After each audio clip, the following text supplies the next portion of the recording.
자, 요즘에 어떤 분위기 자체는 어때요, 부동산이? 내렸다 그래요? 실제로는 어떤가요? 동네에 좀 내렸어요? 금매가 나오더라. 금매가 나와요? 얼마짜리가 얼마 정도 나옵니까?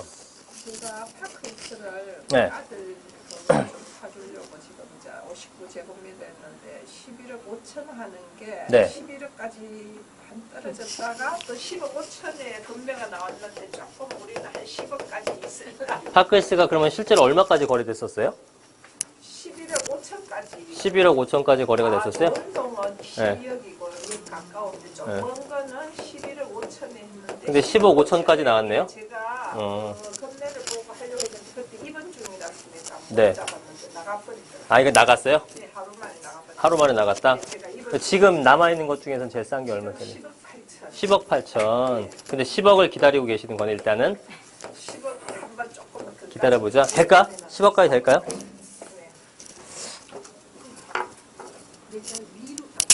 안 들려요? 이렇게? 됐어요? 잘 들리죠? 네. 이게 촬영 중이라서 이해를 좀 해주세요. 11억 5천짜리가 어쨌든 10억 5천으로 1억이 떨어졌네요. 물론 이거는 동이라든가 층에 따라서는 원래 1억 정도 갭은 나긴 합니다. 그것까지는 제가 잘 모르겠지만 전반적으로는 이렇게 뭐 주춤을 하는 것 같아요. 근데 같은 동으로 봤거든. 같은 동하고 그 옆에 동만 계속 보고 내려갔어요? 예, 한 네. 1억은 떨어졌어요. 1억 떨어졌어요. 그러면은 이 파크힐스가 이제 11억 5천이었잖아요. 요거 혹시 3년 전에는 얼마 정도였었죠? 알고 계세요? 잘 모르세요? 제가 볼 때 7, 8억 정도 하지 않았을까? 그 정도 했어요. 예, 이 정도 했을 것 같아요. 그러면은 7억 5천, 가운데 7억 5천 기준 잡고 지금 10억 5천, 11억 5천 갔다가 10억 5천 됐죠. 그다음 10억 5천 갔다가 지금 10억 8천으로 올라갔거든요. 앞으로의 흐름은 사실 어떻게 될지 모르고 단지별로 다 틀린데 지금 최저가로 나와 있고 네. 금매가 10억 5천인데 하루 만에 나와. 그러니까, 제가 예. 입원 중이었어요. 맞아요.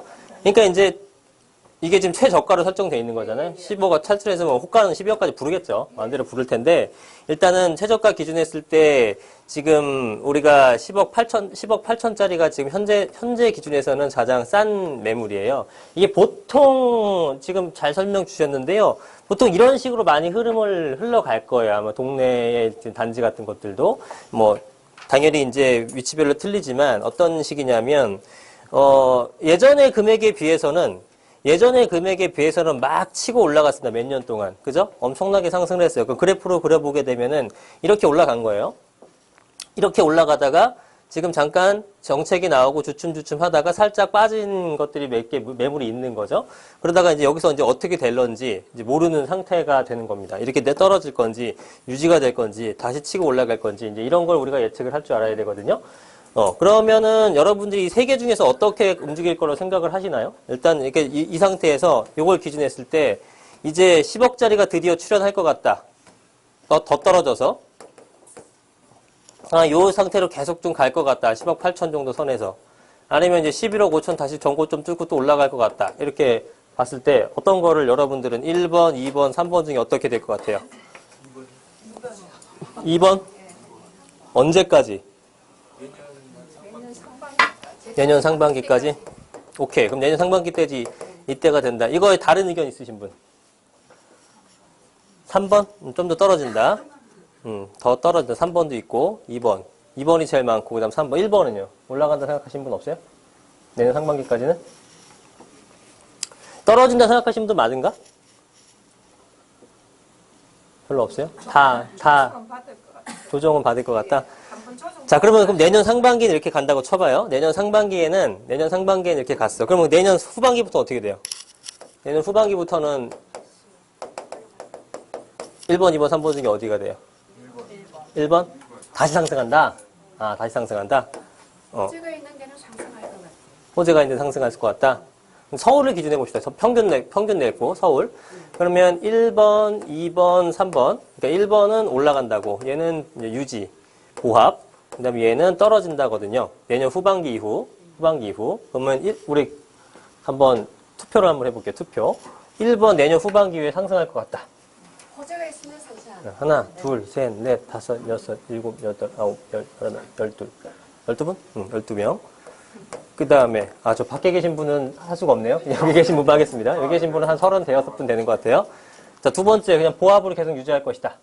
한 분, 두 분, 세 분, 네 분, 다섯 분, 여섯 분, 일곱 분, 여덟 분, 아홉 분, 아홉 분 떨어질 것이다. 한 분, 둘, 셋, 넷, 다섯, 여섯 분, 여섯 분. 그럼 몇 명이야? 27명이네? 뭐 얼추. 뭐 안 드신 분도 있겠지만, 네, 항상 있습니다, 그건. 네, 아무리 얘기해도. 비슷해요. 제 느낌도 비슷하고요. 이게 사실은 여러분들이 저보다 더 정확할 수 있습니다. 이 다수의 의견이 저 한 사람의 의견보다 훨씬 정확할 수 있어요. 왜냐하면 여러분들은 여기 직접적으로 시장을 참여하시는 분들의 잖아요. 그런 분들의 의견이 가장 정확하겠죠. 자, 그러면은 제가 봤을 때도, 지금 뭐 전혀 움직임은 없어요. 그죠? 여러분들이 보셔도 동네에도 그렇고 뭐 어디든 모두 거래량은 거의 없는 상태고 내년 상반기까지도 크게 움직임이 없을 걸로 보여집니다. 이제 문제는 이거는 뭐 지금 어려움이라는 건 다 인정을 하는데 그 다음에 궁극적으로 중장기적으로 이게 과연 오를 것인가 떨어질 것인가 계속 이렇게 갈 것인가 이 부분에 대해서는 논란이 많죠. 의견이 많죠. 의견이. 그래서 보합이냐 떨어지냐를 합치면 한 15분 정도 되는 거고 안 오른다죠, 개념이. 안 오른다. 그다음 오른다는 개념이 12분 정도가 되는 거예요. 어떻게 보면은 안 오를 것이다라는 의견이 더 많을 수도 있는 겁니다. 그죠? 네, 그러면은 이렇게 생각하시는 분들은 지금은 투자하시면 안 되는 거죠. 그죠? 앞으로 안 오를 거라고 판단하시는 분들이니까. 그리고 이런 분들은 이제 투자를 하실 때 시기만 잘 잡아서 투자를 하시면 되는 것 같아요. 그죠? 네. 그래서 일단은 제가 봤을 때는, 저는 어떻게 생각할까요? 1번, 2번, 3번 중에. 1번. 네, 저는 이 부동산 업을 하고 있기 때문에 이렇게 생각하는 게 아니고요. 원래부터 이렇게 생각하는 사람이에요. 부동산은 계속 오른다. 어떻게 계속 오를 수가 있어요? 계속 올라요. 계속 오릅니다. 물가라는 것은요, 계속 오르게 돼 있어요, 원래. 그죠? 물가라는 것은 떨어지는 경우는 없죠. 네, 물가라는 거는 영원히 가는 거예요. 왜? 화폐량에 대한 값어치인데, 화폐는 계속 찍어내니까. 부동산도 마찬가지예요. 명목 가격 자체는 계속 올라가는 상품이 부동산입니다. 그래서 가격 자체는 계속적으로 올라갈 수밖에 없다고 믿어요. 그러나 계속 평균적으로 5% 우리가 가격이 올라간다고 해서 모든 상품이 5%씩 올라간 건 아니죠. 그죠? 주식시장이 뭐 2000포인트에서 2200포인트 10% 올랐다고 전 종목이 다 10%씩 오른 게 아니잖아요. 그 중에 20% 오른 애도 있고 100% 오른 애도 있고 30% 빠진 애도 있고 그게 합쳐보니까 평균 그렇게 오른 것처럼 부동산 시장도 평균 얼마 정도 오른다고 하더라도 뭘 사도 된다 이 개념은 아니에요. 하지만 평균적으로 갔을 때는 무조건 오른다라는 전 믿음이 있기 때문에 지금 일시적으로 이렇게 움직이다가 가격 상승할 것이다라고 봅니다. 제가 간혹 책을 낼 경우가 있는데요. 그 가장 최근에 나왔던 책에서 어떻게 제가 주장을 했냐면 주장이죠, 주장. 예. 어떻게 주장을 했냐면 부동산의 흐름은 부동산의 가격 패턴이라고 할까요? 그럼 우리 경기순환 곡선 같은 건 이렇게 그려내잖아요. 보통. 그죠? 상승기가 있고 하락기가 있고 뭐 회복기가 있고 다시 또 패턴을 이런 패턴으로 계속 움직이는 거란 말이죠. 근데 이렇게 움직이지는 않아요. 왜 이렇게 움직이지 않냐면은 그러면은 예전에 샀던 그 예전의 경제 상황이나 지금의 경제 상황이나 계속 반복적으로 똑같아야 된단 말이에요. 그렇다고 이 그림이 틀렸냐? 그렇진 않죠. 그죠? 이거는 뭐 경제학의 기본이기 때문에. 그럼 이걸 어떻게 장기 패턴으로 설명을 해야 되냐면 진폭의 자체가 틀린 겁니다. 그래서 상승할 땐 이만큼 상승을 하죠. 근데 하락할 땐 얼마큼 하락해요? 경기가 조금만 떨어져요. 그러다가 경기 부양체가 서 다시 회복을 시키죠. 그죠? 또 이제 노동력의 투입으로 또 올라가고 기술의 발전 뭐 이런 것들로 계속 이렇게 상승을 하는 겁니다. 그래서 상승과 하락은 반복은 하나 궁극적으로 예전에 굉장히 안 좋은 시기에 굉장히 그러니까 호황기 때 어떤 것을 구입하더라도 나중에 가장 안 좋을 때 팔아도 시간만 지나고 있으면은 가격은 상승하게 돼 있습니다. 그래서 여러분들이 30년 전에 20년 전에 뭘 아파트라든가 뭘 구입했다. 그때 굉장히 최고가로 샀어요. 지금 굉장히 안 좋은 시기에 팔았어. 그래도 100% 남게 돼 있습니다. 생각을 해보세요. 그죠? 모든 사람들이 다 마찬가지로. 그래서 시간이 지나게 되면은 무조건 오른다라는 것을 여러분들이 아셔야 돼요. 저는 그렇게 믿어요. 근데 어떻게 하루 맨날 오르는 게 다 있어. 그렇게 말씀들 하시는데 계속 오르는 게 부동산 시장이라고 저는 판단을 합니다. 그런데 더 정확하게는 부동산이 이렇게 떨어지는 시기가 그럼 과연 있느냐. 이렇게 되면 약간만이라도 떨어지는 시기가 있어야 되잖아요. 그럼 이런 시기는 있느냐. 저는 이런 시기조차도 거의 없다고 보거든요. 실질적인 부동산 가격이 하락했던 시기가 있긴 있었어요. 근데 그때가 언제였을까요? 요즘에 기사에도 이런 얘기 많이 나오더라고요. 저는 2, 3년 전부터 맨날 이 얘기 했는데, IMF 때, 그 다음 또 언제요? 금융위기 때. 이게 이제 08년도 서프라임 모기지론 금융위기 때. 예. 그리고 그리고 신도시 때는 안 떨어져요. 신도시 때는 신도시만 0.4% 마이너스 쳤는데 전국적으로 또 평균 상승이에요. 그래서 전국 평균 하락 시점은 IMF 때랑 금융위기 때밖에 없습니다. 우리나라 한 50년 부동산 역사상. 그렇다는 뜻은 뭐냐면은 금융위기라는 것이 발생하지 않는다 그러면은 부동산은 계속 상승을 해왔다는 얘기예요. 그건 앞으로도 마찬가지라고 봅니다. 그 왜 그러느냐? 왜 그러느냐? 부동산의 가격은 통화량에 의해서 변모하기 때문에 그렇습니다. 장기적으로는. 예, 통화량에. 다른 거 다 필요 없어요. 그래서 돈이 많으면 당연히 가격이 올라가는 거고, 단기적으로는 여러분들 느끼셨잖아요. 저금리 되면 올라야 떨어져요. 저금리 되면 부동산 떨어져 올라요. 100% 오르잖아요. 여러분들 돈 빌려서 사잖아요. 그죠? 네. 돈 빌려서 산단 말이에요. 저금해요, 안 해요? 안 하잖아. 뭐 사잖아요.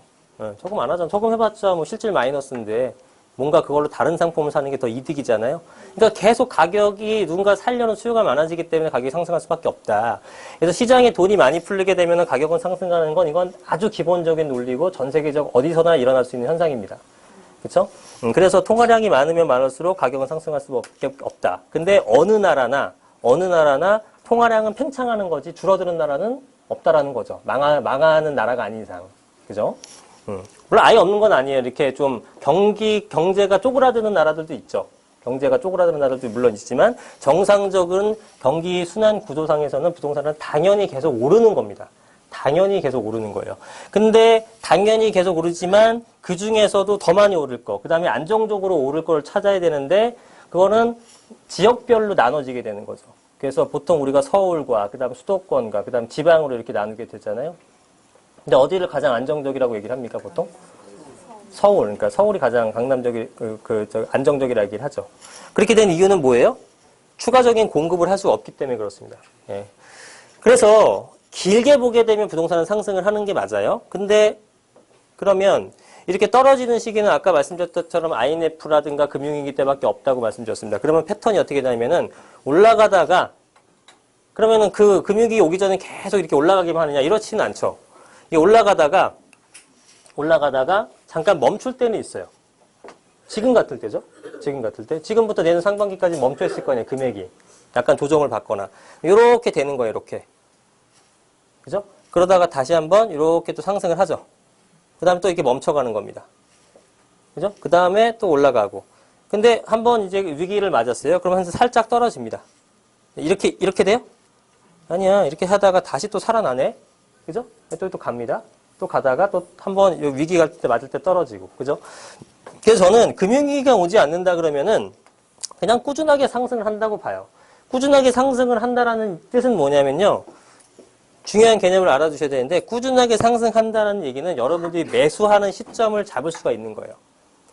여러분이 매수하는 시점은 지금이 좋겠어요? 6개월 뒤가 좋겠어요? 1년 뒤가 좋겠어요? 3년 뒤가 좋겠어요? 보편적인 시각에서.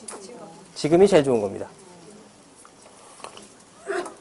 이거를 동의하신다면, 제 말에 동의하신다면.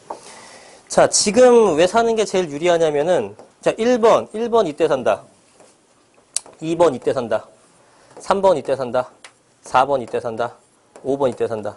누가 제일 잘 산 거예요? 1번이 제일 잘 산 거야. 시간이 지날수록 제일 못 사는 거예요. 또 하나.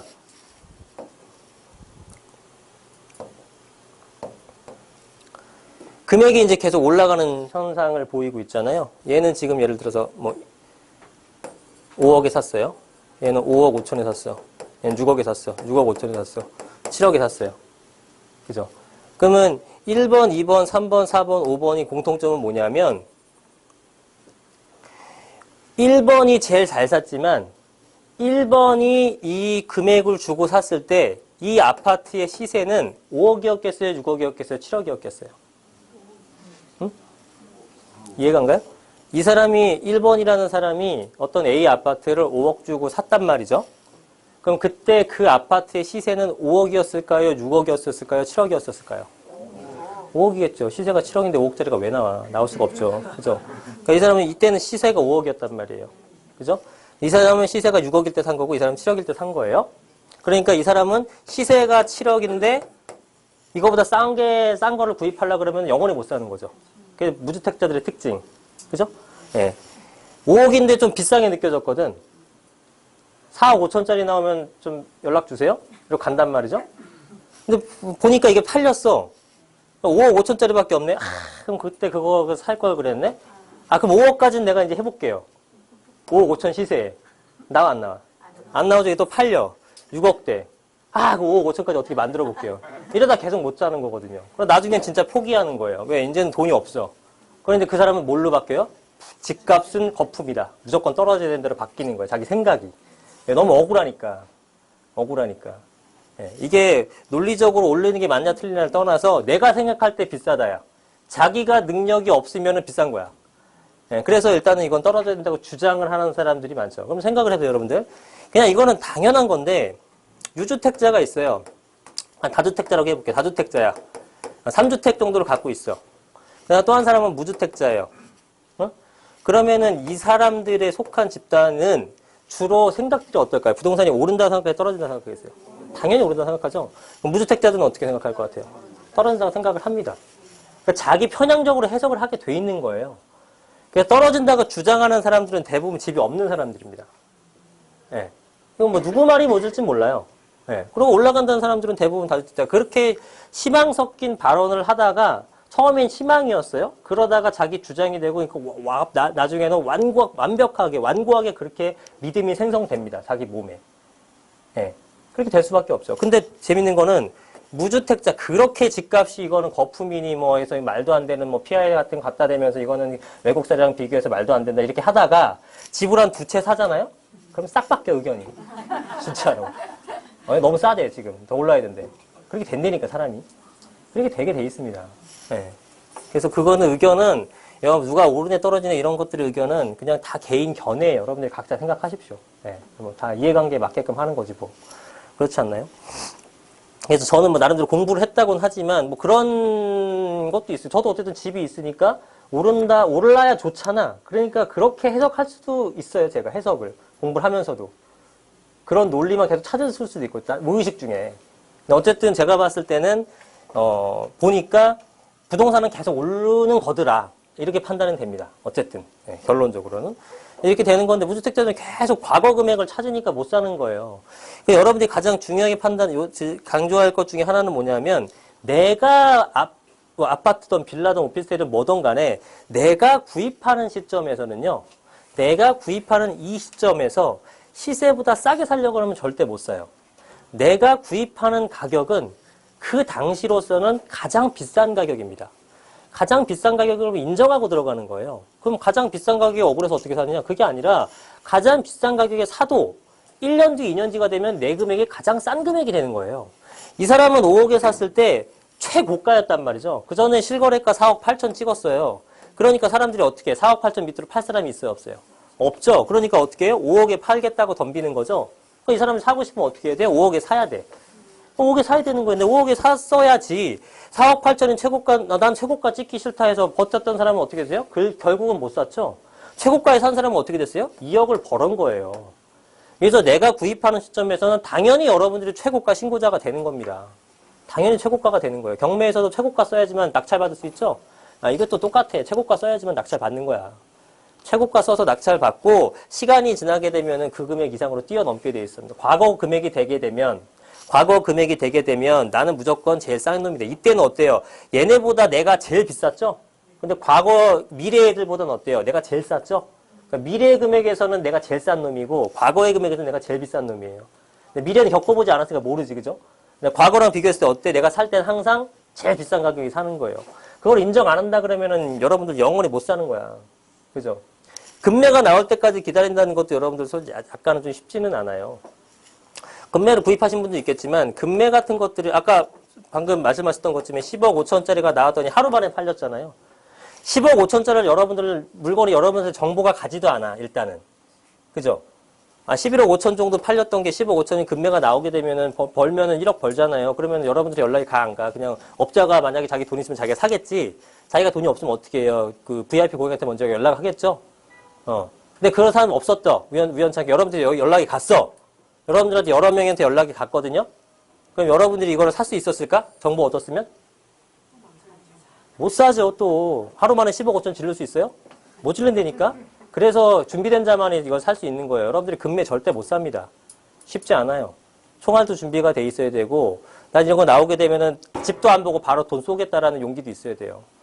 2년 전, 3년 전에 잠실이라든가 이런 것들 막 제가 얼마에 샀냐면 10억 5천 막 10억 샀어요. 지금 뭐 얼마 갑니까? 뭐 18억, 19억 가죠? 네, 근데 그때 분위기 어땠냐면 일단 세입자는 집을 아예 안 보여줘. 그게 그냥 관례야. 집을 보고 살 생각이면은 그냥 가버리라 그래요. 손님이 하도 많으니까. 그러니까 집을 안 보는 건 당연하고 몇 동 몇 호가 얼마에 나고 전세가 얼마 있다. 살래 말래. 그 다음 사람 가서 저 살래요. 그럼 그 사람이 사는 거야. 그렇게 해서 결정을 바로 했던 사람들은 지금 7, 8억씩 벌었잖아요. 그죠? 그런 시장이 일때 여러분들이 돈을 벌기 위해서는 결정을 엄청나게 빠르게 해야 된단 말이죠.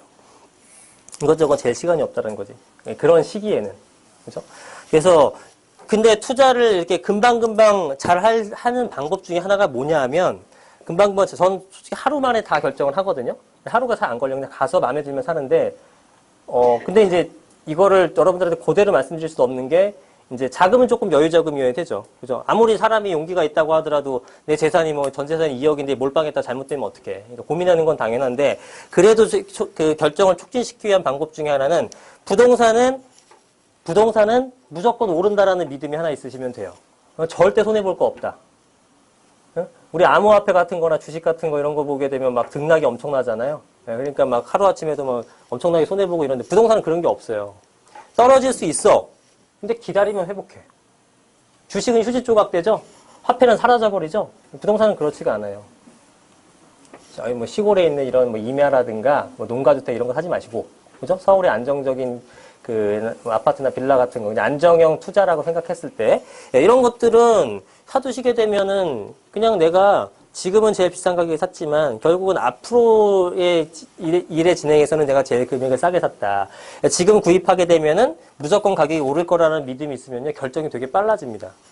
조금 더 뭐 과거보다 조금 더 비싸게 사고 옆동보다 조금 1,000만 원 더 비싸네 이렇게 생각할 필요 없어요. 그죠? 똑같이 앞으로 3억 오를 건데 옆에 있는 애보다 1,000만 원 더 비싸게 샀다고 뭐가 억울해? 3억 벌거나 2억 9천 버는 건데. 그죠? 1,000만 원 더 비싸다고 안 사고 2억 9천 날리는 것보다 낫지. 그렇잖아요. 근데 그렇게 생각들 한다니까? 얘 똑같은 건데 어떻게 얘보다 1,000만 원 더 비싸요? 어차피 3억 오를 건데. 그렇게 생각하면 안 된다는 거지. 그래서 결정을 빨리빨리 하시려면 이 부동산에 대한 확고한 믿음이 있어야 됩니다. 서울의 부동산은 가격이 상승한다. 시간이 두면 상승한다. 그리고 그런 믿음으로 이제 투자를 하시게 되면서 정부 정책이 어떻게 나오는지, 그 다음에 어떤 매물을 선택할지, 이런 거를 자세하게 이제 깨쳐야죠. 그래야지만, 기왕이면 1억짜리 버는 것도 좋지만, 1억 버는 것보다 2억 버는 게 좋고, 2억 버는 것보다 3억 버는 게 좋잖아요. 같은 금액으로. 그래서 그거를 이제 투자하시는 거예요. 그거를. 근데 떨어진다고 생각을 한다? 그러면 투자를 못 하죠. 투자를 할 수가 없는 거지. 떨어질까 봐 어떻게 투자합니까? 그래서 이제 그게 만약에 안 바뀌신다 그러면 투자하기는 조금 쉽지 않으실 것 같다라는 느낌은 들어요. 앞으로 일은 전망은 저도 쉽게 안 하겠습니다. 뭐 한 사람의 의견 정도로 생각해 주시고 그건 알 수가 없는 거죠. 그래서 앞으로 어떻게 된다라고 확정적으로 말하는 사람은 좀 제가 볼 때는 좀 그렇죠. 그건 좀 거만한 그런 자세죠. 어떻게 보면. 근데 저는 보니까 지금까지 흐름을 보니까 40년 동안의 부동산 흐름을 보더라도 떨어진 적이 딱 2번밖에 없었다. IMF 때랑 금융위기 때. 결론적으로 다르게 해석하게 되면 금융위기가 안 오면은 우리나라 부동산은 계속 올랐더라. 그럼 앞으로 금융위기가 올까 안 올까만 판단하고 안 온다고 생각하고 가는 거죠. 올까 못 한다? 그럼 안 오면 어떡할 거야? 결정하시는 거예요, 여러분들이. 그럼 만약 온다. 최악의 경우는 내가 투자를 왕창 해놨는데 금융위기가 오는 거잖아요. 올 가능성이 없다고 생각하지만. 그럼 온다 그러면 버티는 거지 뭐. 최악의 경우 버티는 거고. 안 오면 대박 나는 거고. 안 하는 놈들보다. 그죠? 그럼 그렇게 판단을 합니다. 그래서 이제 여러분 구체적인 투자에 대한 매물이라든가 이런 것도 지역이라든가 이런 거에 대한 분석은 두 번째 이제 우리 담당 이사님이 해주실 건데 거기서 자세히 들어보시고 저는 이런 개념을 좀 여러분들이 잘 이해하셨으면 좋겠습니다. 왜냐면은 저도 지금 유튜브 방송 이렇게 찍고 있지만 유튜브 보게 되면은 엄청나게 많은 얘기들이 나옵니다. 누구 이름을 여기서 밝힐 수는 없지만. 그래서 보통은 저 같은 이런 부동산이 상승할 것이다라고 얘기하는 사람들이 구독자나 조회수가 많을까요? 떨어진다고 얘기하는 사람이 구독자나 조회수가 많을까요? 떨어진다는 사람이 한 10배 많습니다. 10배 많아요. 왜냐면 좀 투자를 해놓으시고 이렇게 돈이 있는 분들은, 이렇게 또 투자해 놓으신 것도 있고, 또 자금이 있을 때만 필요해서 하는 거잖아요. 근데 이제 떨어진다고 얘기하는 사람들은 이제 대부분은 이제 그 약간 맹신하는 게 있어요. 엄청나게 맹신을 하는 게 있습니다. 그래서 반드시 떨어져야 되고, 그 말을 되게 믿고 싶고, 예. 그래서 사람이 되게 많은 거는 같아요. 근데 그런 분들은 설득이 거의 안 됩니다. 예. 또 웃기는 게 뭐냐면 지금 뭐 요즘 들어서 이제 막 되게 많이 그런 분들이 말씀들을 하세요. 왜냐하면 분위기 좀 좋지 않으니까. 예. 가만히 있다가 이제 이럴 때 또 나오는 거죠. 예. 조용히 있다가 가만히 나오는데, 근데 그럼 그런 주장을 하려 그러면은 좀 말이 앞뒤가 안 맞는 게 굉장히 오래전부터 하락을 한 주장을 하시는 분이 되게 많거든요. 그러면은 이렇게 막 올라가다가 지금 어떤 상태냐면 이렇게 올라가다가 잠깐 이런 상태가 정도 되는 거예요. 근데 하락을 언제부터 주장하셨냐면 이때부터 주장하셨어요. 하락을. 우리나라 부동산 경기는 꺾일 것이다. 뭐 위험하다. 어쩌고 저쩌고 어쩌고. 그럼 여기서부터 여기까지 상승한 건 뭐냐 이거지. 그죠? 가만히 있다가 그러면 이제 얘기를 그 전에 그런 얘기 꺼내지 말다가 이제는 위험하다라고 얘기를 하든가. 그것도 아니고 계속 떨어질 거야. 거봐 내 말이 맞지 이거잖아요 지금. 그죠? 계속하다. 그 인디언 기후제 지내듯이. 인디언 기후제 지내는 거 아시죠? 비가 안 오면 기후제 지내잖아요. 비가 오라고. 비가 와요, 안 와요? 와죠. 기후제 때문에 그런 게 된 거잖아요. 그죠? 비가 올 때까지 하니까. 예, 그런 개념인 거잖아요. 예, 그래서, 그럼 이렇게 해서 이게 떨어지면은, 그럼 이거는 뭐냐 이거지. 상승한 거는.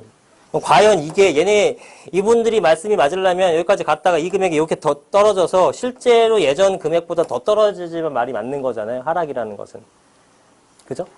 두고 보겠다 이거죠. 과연 이렇게 될 것인가. 근데 조금 전에 우리 이 하나의 단지 사례를 봤듯이 지금 10억 5천이었다가 금매가 팔리니까 어떻게 돼? 지금 일단 이 현상만 보자 그러면 다시 회복이 되는 겁니다. 그러니까 적어도 10억 5천 정도는 대기 수요가 있는 거예요. 11억 5천짜리가 10억 5천 정도 되면 사겠다는 분들은 아직 대기가 많아. 그럼 이 금액 밑으로 떨어져요, 안 떨어져요? 안 떨어지는 거예요. 안 떨어지는 겁니다. 대부분 좋은 지역들은 워낙 많이 올랐기 때문에 잠깐 이렇게 조정받는 거지. 이게 이렇게 될 거라고 생각하시면 안 돼요. 이런 일부의 현상을 갖고 지금 같은 분위기 때문에. 예. 약간 거래량이 없으니까 욕심내고 팔긴 분명히 파셔야 될 분들이야. 분명히 내가 팔기는 팔아야 되는데 욕심이 많아갖고 난 단만 5천이든 1억이든 더 받고 싶었기 때문에 안 파셨던 분들이 있단 말이에요. 그런 분들이 있을 거 아니야. 그러면은 나는 이제 뭐 이거 사가지고 뭐 다른 거를 샀는데 잔금을 치른다든가 내지는 뭐 사업 자금으로 피했다든가 뭐 여러 가지 이유가 있겠죠. 그래서 분명히 팔긴 팔아야 되는데 분위기 워낙에 좋으니까 내가 10억에 팔려고 그랬는데 옆에서 10억 2천 받아준다 그러고 10억짜리 노하죠. 10억 2천으로 이제 내놓지 뭐 10억 2천, 10억 3천 이렇게 올리다가 어느 날 갑자기 거래가 딱 끊겼어. 9.13 때문에. 그죠? 그러니까 이 사람은 팔긴 팔아야 되는데 못 판 거죠. 어떡하지 하다가 금액을 좀 낮춰서라도 파는 거예요. 이런 사람들이 지금 몇몇 개 나오는 거예요. 근데 그게 아닌 사람들은 생각을 해봐. 이거 과연 팔겠냐. 11억 5천까지 갔어요. 나는 예전에 7억 5천 주고 샀거든요. 11억 5천 정도가 있어요, 지금. 그러면은 나는 이제 11억 5천 정도까지 팔렸고, 그럼 난 12억 정도면 팔겠다라고 이제 생각을 하는데, 이게 여기서 더 이상 못 올라가고, 10억 5천, 10억 8천으로 떨어졌어요. 그럼 이 사람은 이걸 팔아야 될 특별한 이유는 없어. 근데 7억 5천에 샀기 때문에 이 금액에만 팔아도 이득은 이득이에요. 그렇지만 이 금액에 팔고 싶을까? 팔고 싶지 않죠. 예전에 금액을 봤는데. 그죠? 그러니까 급하지 않은 사람들은 절대로 지금 매물 안 내놓습니다. 그래서 금매가 나오긴 나오는데 아주 극소수만 나와요. 극소수만. 근데 부동산은요, 여러분들 충분히 느끼시는 부분인데, 일단 한 번 거래가 되면요, 그게 그 단지의 최저가가 됩니다. 자, 보세요. 기준층 봤을 때, 예를 들어 어떤 게 7억에 거래가 됐어요. 그 전까지는 6억 5천 하던 아파트가 7억이 됐어. 그러면 여기가 2,000세대짜리 아파트야. 근데 물건이 한 100개 나와 있어요. 이 정도 평형대, 25평인데 100개가 나와 있어. 그럼 하나가 이렇게 거래가 됐어. 6억 5천 정도에 지금 나와 있어요. 그죠? 그럼 어떤 놈은 6억 6천도 내놓고 뭐 7억도 내놓고 심지어 7억 5천도 내놓고 막 별 사람 다 있어요. 근데 이런 거는 뭐 쓸데없는 거고 거래가 안 되는 거고, 뭐 6억 6천, 6억 7천 이렇게 나와 있다 그러면 자기 집 뭐 수리해갖고 좀 더 받고 싶다. 이런 별로 사람 다 있을 거 아니에요. 근데 매수자 입장에서는 뭘 사요? 비슷한 조건이라면. 이게 사겠죠. 이걸 거래가 된단 말이죠. 비슷한 조건이라면. 그럼 이게 거래가 돼요. 이게 거래가 돼. 6억 5천에 거래가 됐고, 그 다음에 이제 거래가 되는 것들은 6억 7천, 8천 이렇게 이제 또 올라간단 말이죠. 그러면은 이제 6억 5천 정도 선에 있던 사람들이 6억 8천이 만약에 딱 거래가 됐어. 그럼 6억 6천, 6억 7천 막 이랬던 사람들은 6억 이 금액에 팔고 싶을까요? 6억 8천 이상으로 받고 싶을까요? 더 받고 싶겠죠. 예. 그래서 딱 하나가 거래가 되게 되면은 나머지 99개는 다 이거 이상으로 가격을 책정을 해버리는 겁니다. 그죠? 다 이거 이상을 책정해버린 거예요. 이거 7억에 거래가 된다 그러면은, 나는 뭐 7억 정도도 괜찮을 것 같았는데 7억보다 더 받고 싶은 욕심이 생기는 거죠. 그래서 하나가 거래가 되면은 나머지 게 전부 다 가격이 올라가는데 떨어질 땐 이런 현상이 생기질 않아요. 그죠? 일단 7억이 됐어, 시세가. 쭉쭉 올라가서 8억까지 됐어. 근데 나는 한때는 언제만에 팔고 싶었냐면 6억 7천에도 팔 생각이 있었던 사람이에요. 그러니까 나는 돈은 급하잖아. 6억 7천 받아도 사실은 이득이 되는 사람인데 8억에까지 누가 거래가 됐어, 시세가. 실거래가가. 그러면 이제 내가 6억 7천에 팔아요, 못 팔아요? 절대 안 판다는 거지. 6억 7천에 팔려고 했던 게 불과 2달 전인데 지금은 7억 줘도 안 판다 이거야. 왜? 8억의 거래세가 있기 때문에. 그죠? 나도 8억은 최소한 받아야겠다로 다 바뀌는 거죠, 나머지가. 근데 8억이 이제 시세가 돼서 나도 이렇게 생각을 하고 있는데 금매가 어떤 사람이 너무 급해가지고 7억 5천에 내놔가지고 이게 팔렸어. 그럼 내가 과연 따라가겠냐 이거죠, 이 금액을. 여러분들 같으면 따라가겠어요? 안 따라가겠죠? 그래서 내려갈 때는 잘 안 내려갑니다. 이게 부동산의 특징이에요. 올라갈 때는 되게 쉽게 올라갑니다. 하나만 거래 쳐주면 돼. 나머지 2,000세대가 다 올라. 근데 떨어질 때는 하나가 떨어진다고 절대 안 따라가요. 몇 개가 내려가야 되냐면 100개가 거래가 돼야 돼. 예를 들면. 왜? 떨어졌을 때 바로 팔리잖아요. 아까처럼 금매가. 그럼 또 금매가 나왔을 때 또 누군가 사겠죠? 또 나왔을 때 또 누군가 사. 근데 계속 이렇게 하다가 이렇게 내놨는데 누가 안 사네? 그럼 이 사람 어떻게 해야 돼? 금액을 더 내려야 돼요. 그죠? 이렇게 해서 대기 수요보다 금매도자가 더 많았을 경우에만 부동산은 하락하는 겁니다. 근데 이런 게 어떤 때다?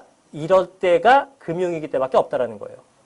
여러분들 금매를 왜 내나? 안 급한데. 미쳤어요? 그죠? 기다리면 팔리는데 그 금액에. 금매는 진짜 어쩔 수 없는 상황이잖아요.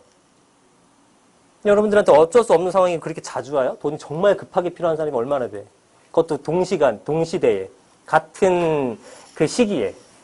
그럴 때가 금융위기라는 거죠. 사업이 실패하면서 뭐 명태자가 생겨나고 돈이 막 급한 사람이 많아지는 시기에만 이렇게 금매가 많아지는 거고 그럴 때만 가격이 떨어지기 때문에 금융위기 때문에 부동산이 떨어진다는 게 맞는 얘기입니다. 그렇지 않으면 저렇게 금매가 많이 나올 리가 없잖아요. 부동산은 당연히 지금까지 한 번도 안 떨어졌던 게 설명이 되죠. 그럼 앞으로도 마찬가지예요. 앞으로도 이렇게 금매가 과연 많을까, 많은 시기가 도래할 것인가, 아닐 것인가, 그것만 판단하면 되는데, 금매가 한꺼번에 많이 나오는 시기는 아무리 생각해도 금융위기밖에 없거든. 그죠? 아니면 공급량을 갑자기 500만 채를 쏟아붓는다거나, 그게 물리적으로 돼야 안 돼요. 말이 안 되는 얘기잖아. 그죠? 그런 일은 존재하지 않죠. 그럼 결국은 뭐다? 금매가 많이 나오는 시기 외에는 가격이 떨어질 리가 없다라는 거죠. 그러면 금매가 많이 나오는 시기는 언제냐? 위기 상황밖에 없다라는 거죠. 위기 상황밖에. 그럼 여러분들이 판단할 거는 이제 위기가 올까 안 올까만 판단해서 위기가 안 온다? 그러면 앞으로 부동산 계속 간다. 위기가 온다? 그럼 기다리세요. 떨어지겠지 뭐. 근데 웃기는 건 뭐냐면 여러분들이 위기가 올 거라고 확신을 해요. 경제 공부를 많이 해서. 그래서 금융위기가 왔어. 그럼 그땐 또 사겠냐 이거야. 사시겠어요? 그 불안함에? 또 못 산다? 그냥 사요. 그러니까 좋을 때 사. 그냥 하루 기다리시면 되지. 그래서 그렇게 하시면은 제가 볼 땐 적어도 다른 것보다는 아직까지 부동산 재테크가 분명히 수익률은 훨씬 좋습니다. 되게 안전한 투자이기도 하고요. 근데 예전보다 더 옥석을 가려야 되긴 해요. 옥석을 더 가려야 되고 안 좋은 곳과 좋은 곳의 차이가 굉장히 심해지고 있고 지역별 양극화도 커지고 있고 그래서 큰 틀에서는 서울 지역을 투자를 하시는 게 물론 가장 안전하죠. 여기 서울에 계신 분이 있기 때문에 그런 말씀 드리는 게 아니라 지방에 가서도 똑같은 얘기 합니다. 지방 강의 가서도. 그 지역에 대해서도 분석을 해드리지만 그래도 여유가 되시는 분은 투자는 서울에 하시라고 말씀을 드리는데 그건 어쩔 수가 없고요. 그건 전 세계 나라 어디든 마찬가지입니다. 경제가 가장 발전한 도시가 부동산 가격이 가장 성장하게 돼 있어요. 그죠?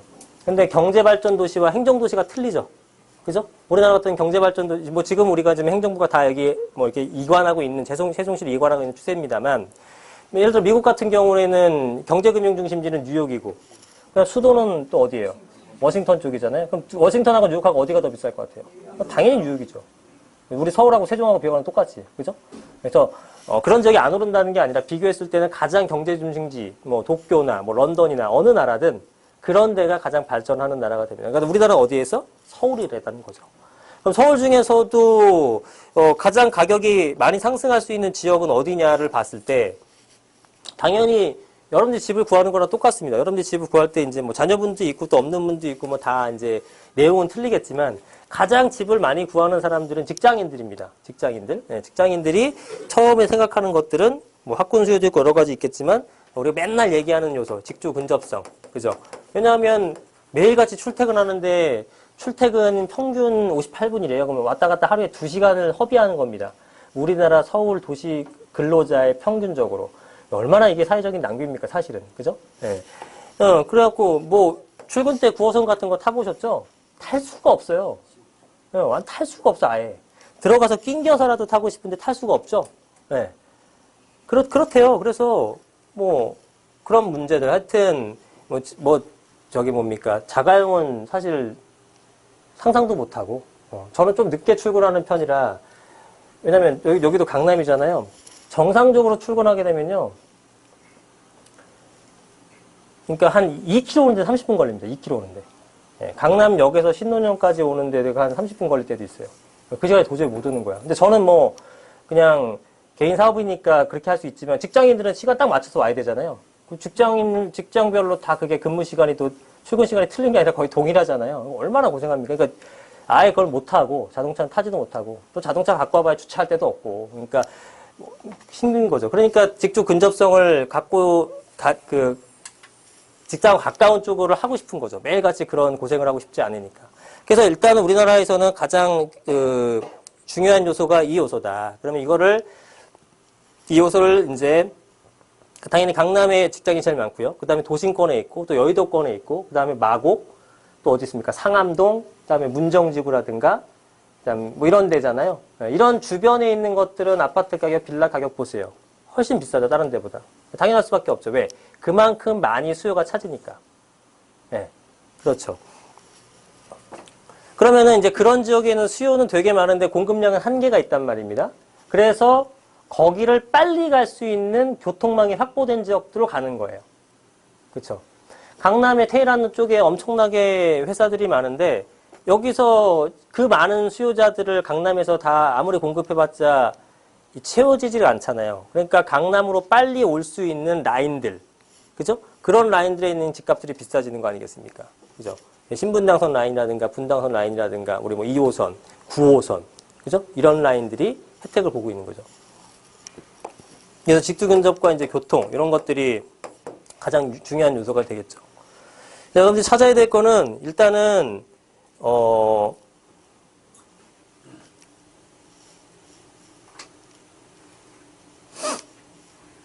이 지도상 봤을 때 제일 먼저 투자처는 어딜까 봤을 때 직장이 어디가 제일 많을까 이걸 보면 되고요. 앞으로 서울시가 어디를 어떻게 개발할까 이걸 아시면 되는 거죠. 네. 그럼 서울시가 앞으로 어디를 어떻게 개발한대요? 여의도를 어떻게 개발해? 여의도를 맨해튼처럼 만든다고 하더라고요. 맨해튼처럼. 그죠? 박원순 시장님에 의하면. 지금 잠깐 뭐 하도 이제 불붙는 발언하는 바람에 보류하셨지만 지금 우리 회사가 제일 많은 곳이 어디냐면 상업지가 제일 많은 곳입니다. 상업지가 어디야? 빨간색이거든요. 분홍색. 네. 그럼 여기를 뭐라 그럽니까? 도심이라고 합니다. 그래서 이 도심, 네. 여기가 당연히 투자처가 되는 거고요. 요 근방이. 그 다음 또 하나가 어디 있어요? 여기도 많네. 그죠? 여의도. 빨간 거 되게 많죠? 그다음 여기 또 하나 강남구가 강남, 대로, 테헤란, 대로, 삼성동. 여기가 엄청나게 빨간색이 많죠. 여기가 우리나라에서 상업지 비율이 제일 높은 곳들입니다. 그 외에 지금 어디가 있냐면은 마곡지구가 있고요. 회사가 많은 곳. 그 다음에 상암지구가 있고요. 그 다음에 여기 문정 도시개발구역이 있죠. 동남권 유턴당지 쪽이랑. 이런 쪽에 회사가 제일 많이 형성되어 있는 곳이죠. 자, 그 다음에는 이 상업지 비율 본다면 그 다음에 뭘 중요하게 봐야 되냐면은 중공업지역을 봐야 됩니다. 중공업지역. 예. 중공업지는 말 그대로 원래는 공업지였어요. 지금 가보시면 대부분 다 공장이에요.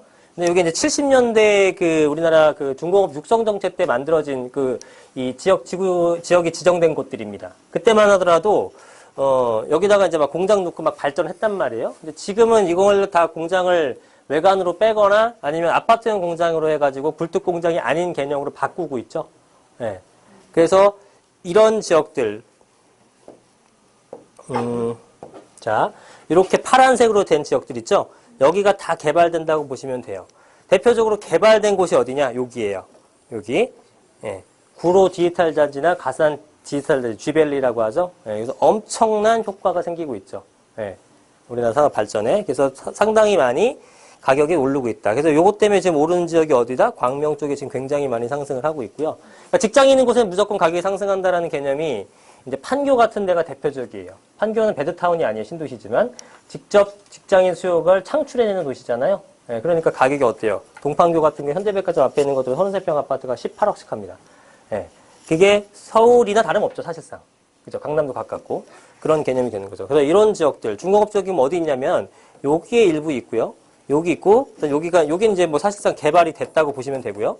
그 다음에 성수동 쪽, 예, 여기 성수동 지역. 그 다음에 여기 안 보이지만 저 위로 올라가면 창동 쪽에 좀 있습니다.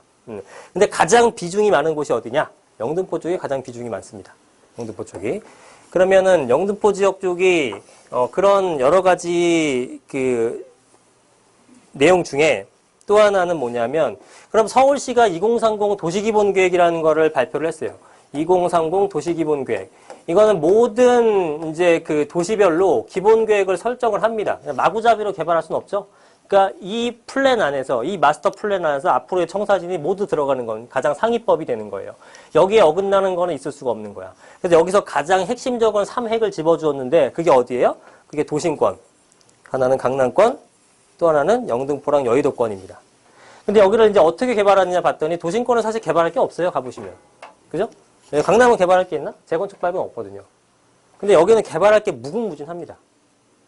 그리고 실제로 여기 사례도 있고. 그래서 얘는 이렇게 변모되는 사례라고 보시면 돼요.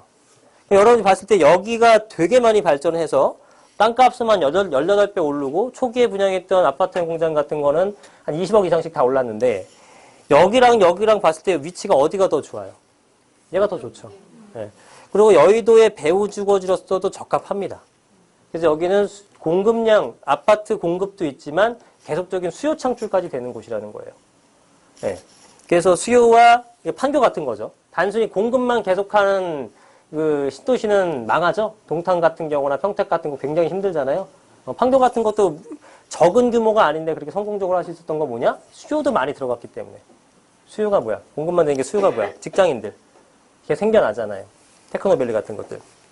광명도 테크노밸리가 생긴다니까 가격이 막 올라가는 거고 판교는 제1, 2, 3까지 들어가고 있는 거고 여기는 이 자체가 직주 근접의 수요가 되는 겁니다.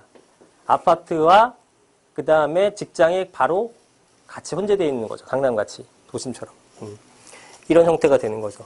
그리고 또 한 가지 눈여겨보는 거는 이 지금 여의도라는 곳이 엄청나게 가격이 높아질 것 같아요. 제가 봤을 때는 지금도 엄청나게 높거든요. 근데 더 올라갈 것 같습니다. 훨씬 더 많이. 예.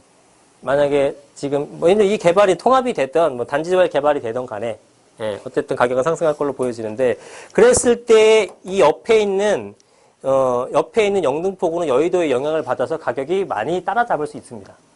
예, 여의도를 역전시킬 수는 없겠지만 따라잡을 수 있다는 거죠. 여러분들 강남의 부근에 있는 강동구라든가 동작구라든가 뭐 이런 성동구도 마찬가지가 되겠고 이런 애들이 가격이 비싼 이유가 뭐 자체적인 개발이 뭐 다른 데보다 훨씬 뛰어나서 뭐 그런 요소만 있는 게 아니라 그냥 강남에 가깝다 때문에 지금 그렇게 막 올라가는 거거든요. 그래서 흑석동이 지금 보시면은 지금 30평대 아파트 한 7, 8년 차 된 것들이 지금 한 3억 정도 해요. 30평 13억이면은 되게 비싼 거죠. 4천이 넘는데. 근데 옆에 이 반포 가보니까 막 평당 8천 막 이러거든요.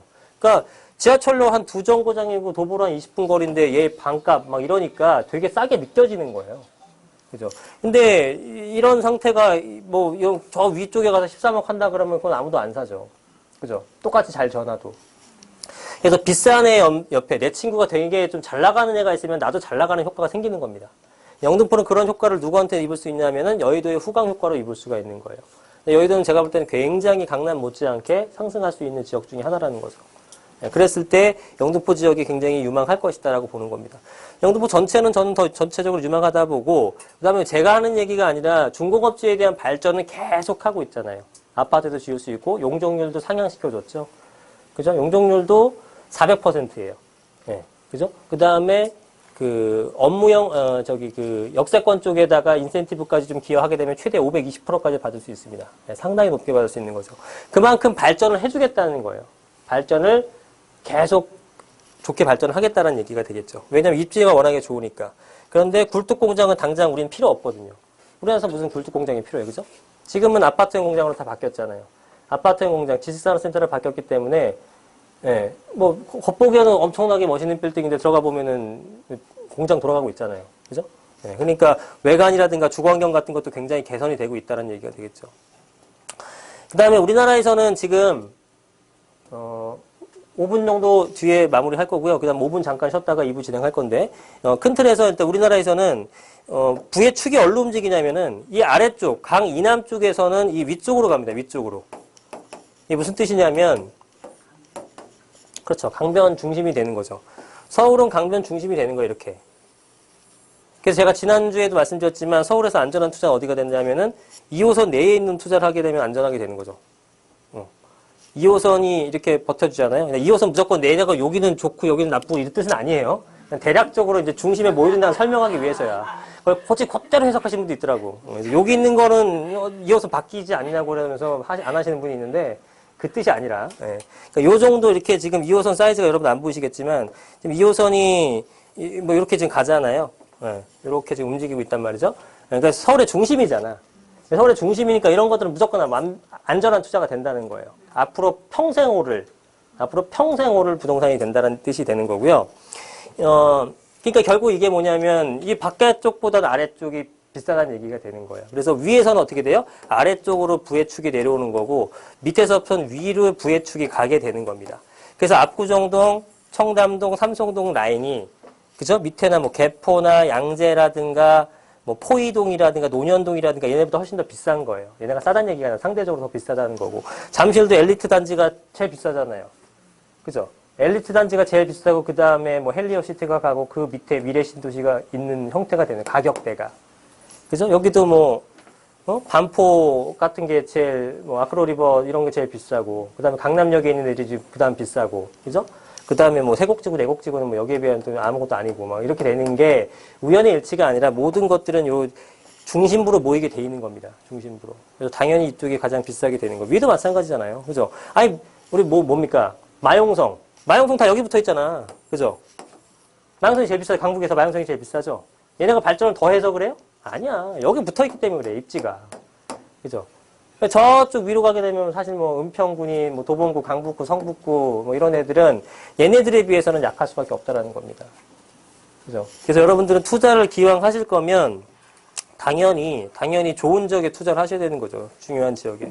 제가 봤을 때 지금은 3핵이면서 직주 근접성, 발전 가능성, 그다음 중공업지 같은 것들이 복합적으로 되어 있는 것은 영등포 쪽이 좀 좋아지지 않겠네라고 판단을 하고 있는 거고요. 이거는 뭐 개인별로 의견은 틀릴 수 있어요. 다른 의견을 내시는 분도 있죠. 전문가들 별로, 영등포 별로다라고 생각하시는 분도 있어요. 저는 그렇게 생각하지 않는다는 얘기가 되겠고, 교통도 굉장히 좋죠. 지금 5호선과 2호선, 9호선이 제가 볼 때는 제일 좋은 라인줄만 뽑아놓은 것 같아요. 서울에서도. 뭐 2호선, 9호선 좋은 건 다 아시죠? 2호선이 제일 좋고, 그 다음에 2등으로 9호선 치거든요. 근데 5호선도 보면은 저기 마곡지구, 김포공항, 여의도, 도심권 다 갑니다. 그러니까 좋냐 안 좋냐의 판단 기준은 뭐냐면 직장을 많이 가느냐 안 가느냐예요.